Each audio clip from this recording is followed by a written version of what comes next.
بسم الله الرحمن الرحیم. السلام علیکم ملګرو. د عبدالرحمن بابا کلام او د هغې وضاحت سره ستاسو په خدمت کې حاضر یم. راځئ چې اول درته کلام وروم او د هغې نه پس درته د هغې وضاحت بیان کم. وی د وصال شپه مې بدله په بیلتون شو الغیاس، او د قیامت خواري را پیښه په ژوندون شو الغیاس.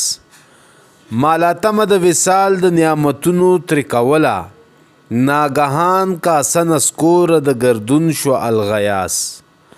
او هغه چار چې مې په لاس و زه پرې نه وم پوهېدلی، اوس چې پوه شوم له اختیاره مې بیرون شو الغیاس. او د وصال په تمه توک د جدایۍ شو را په غاړه، هغه تمه چې زما وه اوس تاون شو الغیاس.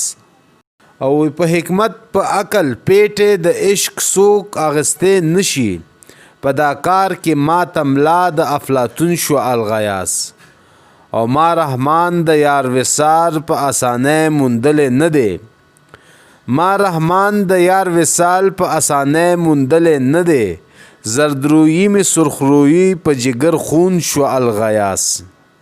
ملګرو راځي چې اوس درته د دې اشعارو وضاحت وکم. وی د وصال شپه مې بدله په بیلتون شو الغیاس، د قیامت خواري را پیښه په ژوندون شو الغیاس. الغیاس وی پناه غوښتل فریاد کول. عبدالرحمن بابا وی قسمت مې خراب و ان د ملاقات په شپه باندې چې محبوب سره زما د ملاقات شپه وه، هم په دغه شپه باندې بیلتون راته را په غاړه شو او داسې شو لکه چې په ژوند را باندې قیامت راغی.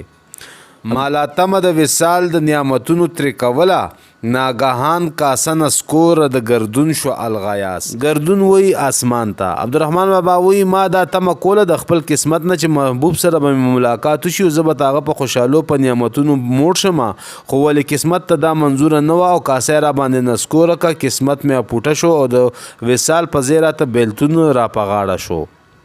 هغه چار چې مې په لاس و زه پرې نه وم پوهېدلی، اوس چې پوه شوم له اختیاره مې بیرون شو الغیاس. بعضې اوقات یو کار د انسان په وس کې وي خو ولې ده ته د دې خبرې معلومات نه وي، او چې دی کله پوهېږي هغه کار یې هم د وس نه وتی وي. عبدالرحمن بابا په دې خبره باندې هم افسوس کوي او فریاد کوي. د وصال په تمه توک د جدایۍ شو را په غاړه، هغه تمه چې زما وه اوس تاون شو الغیاس. توک وی هار ته او تاون یو وبایي مرض دی. عبدالرحمن بابا وی زما تمه وه چې زما به محبوب سره ملاقات وشي، وصال به وشي، خو ولې د وصال په ځای ماته د جدایۍ هار را په غاړه شو او اوس دغه تمه چې کومه زما وه دا ما دپاره بیماري شوه، تاون شو او رنځ شو. په حکمت په عقل پیټې د عشق څوک اخیستی نشي، په دا کار کې ما تملا د افلاطون شو الغیاس.